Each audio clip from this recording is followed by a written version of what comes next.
ટેટીના બિયારણના ભાવ 30-40 હજાર રૂપિયા બિયારણના ભાવ છે. મલ્ચિંગ મોંઘું, પછી ખાતર મોંઘું, અને હવે ડીએપીના ભાવ વધી ગયા છે. તો આ ખેડૂતને ખેતી કેવી રીતે કરવાની? સારી આવક છે, અને જો એની મેનેજમેન્ટથી જો આવક ખર્ચો કરવામાં આવે, ટેટી પાછળ જો આમ કે વ્યવસ્થિત જો ખર્ચો કરવામાં આવે તો એનો પ્રોડક્શન પ્રમાણે એને નફો સારો મળી શકે છે. જેમ જોઈએ તો સારા ખેડૂતનો પ્રોડક્શન 500 મણ સુધી વીઘે નીકળે છે, અને 250 મણ પણ નીકળે છે. પણ એ તો શું છે કે જેવો ખેડૂતને એના ઉપર જેવો એનો ટ્રીટમેન્ટ હોય છે એના ઉપર એને નફો મળી શકે. બટાકામાં સ્ટોક પડ્યો છે, ઢગલા પડ્યા છે, પણ ભાવ નથી, બજાર ભાવ નથી મળતા. ખેડૂતને બિચારાને લાચાર રહેવું પડે છે એમાં ભાવમાં. બટાકા તો ઠંડા કરવા મૂકી દીધા છે, એમને ઠંડા કરી નાખ્યા ને હવે આ ટીટીએ ઠંડા કરે એમ છે. શું નામ સાહેબ આપણું? શિવાભાઈ માળી. સાહેબ, આજે આ ટીટીની હાલ માર્કેટ કઈ રીતનું છે? માર્કેટ સારું છે અત્યારે જોવા જઈએ તો.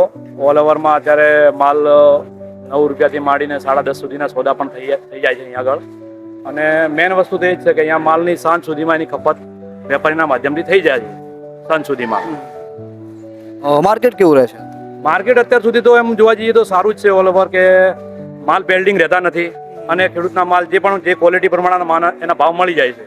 સારી ક્વોલિટી હોય તો સારા ભાવ મળી જાય, ને હલકા પોચી ક્વોલિટી હોય તો હલકા પોચા ભાવ મળે. પણ એકવાર એનો માલનો અહીંયા આગળ પૂરો નિકાલ થઈ જાય છે. અત્યારે જોવા જઈએ તો માર્કેટની અંદર ખેડૂતો પાસે માલની અછત છે કે વધારો છે? ના, આમ તો હવે જોવા જઈએ તો દિવસો જેમ જશે એમ માલની અછત ઊભી થશે, કેમ કે માલના જે વાવેતરના ટાઈમ અત્યારે છેલ્લો ટાઈમ ચાલી રહ્યો છે, અને હવે જે પ્રોડક્શન નીકળવાનું એટલું જાજુ નીકળી ના શકે. તો હવે થોડું એમ લાગી શકે છે કે આવનારા સમયમાં 1-2 દિવસમાં તેજી પણ આવી શકે એમ. આ જે માર્કેટનો જે ભાવ છે એ વિસ્તાર પ્રમાણે નક્કી થશે કે પછી ઓલ ઓવર રીતે નક્કી થશે? ના, અત્યારે તો જોઈએ તો માર્કેટ પ્રમાણે આમ વિસ્તાર પ્રમાણે નક્કી હોય છે કે આ અમારું વિસ્તાર છે, અહીંયા વાસણા વિસ્તારમાં જેવી રીતે ખેડૂતોને અહીંયા વાવેતર કરેલા છે તો આ પ્રમાણે એને ભાવ મળી જાય છે. બીજા વિસ્તારમાં કંઈ પ્રોડક્શન વધુ હોય, ખેડૂતો વધારે હોય તો લેવાવાળા ઓછા હોય તો 50 પૈસા રૂપિયા નીચો ચાલતો હોય, જ્યારે અહીંયા લેવાવાળા વધારે હોય તો 2 રૂપિયા ઉપર ચાલતા હોય છે. સૌથી વધારે માલ કઈ જગ્યાએ એક્સપોર્ટ ઇમ્પોર્ટ થતો હોય છે? આમ તો જોઈએ તો ખાસ કરીને કાઠિયાવાડમાં વધારે જાય છે, અમદાવાદ પટ્ટામાં છે, અને રાજસ્થાન પટ્ટામાં આ પાકા માલનો નિકાલ સારો થાય છે. પાકા માલનો નિકાલ આપણા ગુજરાતમાં જ વધારે થાય છે. ખેતીની જે ઉત્પાદન કરતા ખેડૂતોને તમે શું કહેશો? સારી આવક છે, અને જો એની મેનેજમેન્ટથી જો ખર્ચો કરવામાં આવે, ટેટી પાછળ જો આમ કે વ્યવસ્થિત જો ખર્ચો કરવામાં આવે તો એનો પ્રોડક્શન પ્રમાણે એને નફો સારો મળી શકે છે. જેમ જોઈએ તો સારા ખેડૂતનો પ્રોડક્શન 500 મણ સુધી વીઘે નીકળે છે, ને 250 મણ પણ નીકળે છે. પણ એ તો શું છે કે જેવો ખેડૂતને એના ઉપર જેવો એનો ટ્રીટમેન્ટ હોય છે એના ઉપર એને નફો મળી શકે પ્રોડક્શનનો. ગયા વર્ષ કરતાં આ વર્ષનો ભાવ કઈ રીતનો છે? આમ તો જોઈએ તો ગયા વર્ષ જેવા જ ભાવ કહી શકાય, પણ આમ આટલા ઘણા પણ ભાવ ના કરી શકાય. જેમ એનો ખેડૂતનો સરવાળો જોઈશો ને તો એને મજૂરી મળશે, કંઈ જાજુ મળી શકે એમ નથી. એમ ઉત્પાદન ઓછું છે, કેમ કે આ વખતે વરસાદનું વાતાવરણ રહ્યું ને, વાદળછાયું વાતાવરણ રહ્યું, એટલે ફ્લાવરિંગમાં ઓછું રહ્યું, એમ મતલબ ફળ ઓછા બેઠા છે.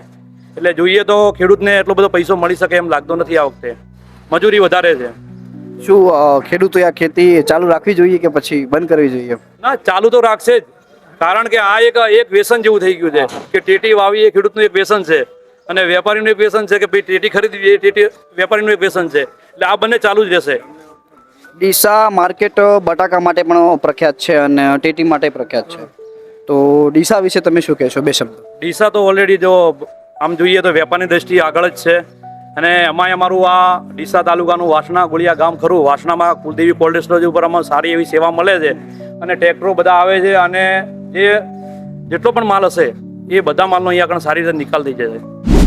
શું નામ બા આપણું? દરગાહજી માલી, કયું ગામ તમારું? વાસણા ગોળિયા. કેટલા સમયથી આ સગર ટેટીની ખેતી તમે કરો છો? ખેતી આખી જિંદગીથી કરો તો ખેતી સાહેબ.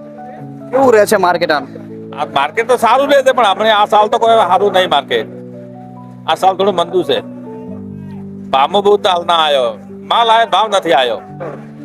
માલ પતી જાય ભાવ વધે છે, એવું થાય છે અમારા માટે. તો ખેડૂતોને એવી પરિસ્થિતિ છે, માલ હોય ત્યારે ભાવ ના હોય, ભાવ હોય ત્યારે માલ ના હોય. સૌથી વધારે આ એરિયાની અંદર બટાકા અને ટેટીનો વાવેતર વધારે થાય છે.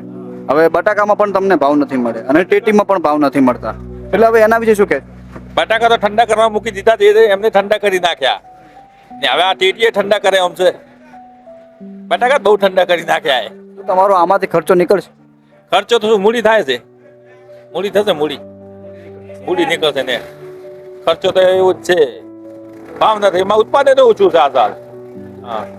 ઉત્પાદન ઓછું છે, ભાવ વધારે છે કે ઓછો? ઓછો છે ભાવ. હવે 7-8 રૂપિયા કોઈ ભાવ ના કહેવાય ટેટીનો. 7-8 રૂપિયામાં મજૂરી મળતી ને બિયારણ 34,000 નું ભાવનું બિયારણ. મલ્ચિંગ 4500 થઈ ગયા હવે. હા, શું આવતા વર્ષે ખેતી કરશો? આવતા વર્ષે ઘઉં વાવા છે, બટાકા નથી વાવા. ઘઉં ને ઉનાળુ બાજરી વાવી છે. ખેડૂત તરીકે શું કહેશો? સરકારશ્રીને શું અપીલ છે તમારી? ખેડૂતને શું ટેકાના ભાવ આપે, પણ આ ગયા પછી આપે બધો ભાવ, ટેકાના ભાવ. ખેડૂત વેચી રહ્યા પછી ખેડૂત ભાવ એટલે ટેકાના ભાવ ના હોય. ખેડૂત વેચી રહે એટલે ટેકાના ભાવ ચાલુ થાય. શું નામ સાહેબ આપણું? કિરણભાઈ સુખદેવજી ગેલો. સાહેબ કેટલા વીઘામાં જે શક્કરટેટીની તમે ખેતી કરી? આપણે 40 વીઘામાં કરી છે. હાલ માર્કેટમાં ઉત્પાદનમાં ઓછું છે, ભાવમાં ઓછું છે. બજાર ભાવ મળતા નથી, જે જોવે આવા નથી મળતા. સ્ટાર્ટિંગના 15 રૂપિયા મળ્યા હતા, હવે 7-8 મળે છે. એના આવક ઓછી છે, એ રીતનું છે. ઉત્પાદન કેટલું છે અત્યારે? આ જે વિસ્તાર, જે ડીસા તાલુકો જે કહેવાય છે, ડીસા વિસ્તાર, એમાં ખર્ચ ઉત્પાદન કેટલું થયું છે? ઉત્પાદન ઓછું થયેલું છે હવામાનના કારણે. હવામાન પેલું રહ્યું ને ઠંડી ગરમી, એના કારણે. બટાકામાં સ્ટોક પડ્યો છે, ઢગલા પડ્યા છે, પણ ભાવ નથી, બજાર ભાવ નથી મળતા. ખેડૂત તરીકે તમે શું કહેશો? ખેડૂતને બિચારાને લાચાર રહેવું પડે છે એમાં ભાવમાં.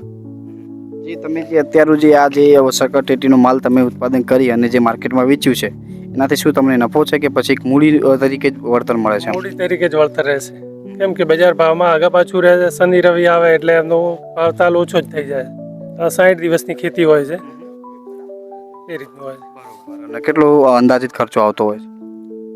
વીઘે 30 થી 25 થી 30 હજાર રૂપિયા ખર્ચો આવતો હોય છે. તમારું જે આ ઉત્પાદન થાય છે અને એનો માર્કેટનો આગળ માંગ ક્યાં ક્યાં સુધી જાય છે? સુરત, અમદાવાદ, વડોદરા, રાજકોટ બધા સુધી પહોંચે. ખેડૂતોને તમે શું વિનંતી કરશો આ પાક વિશે?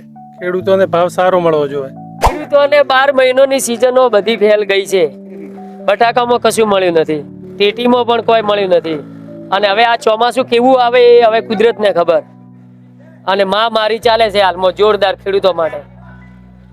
પૈસામાં બહુ તંગી છે. ખેડૂત હવે શું કરે? હવે ખેડૂતને મરવાનો વારો છે, બીજું શું હોય? તો ખેડૂતોને મરવાનો જ વારો હોય ને.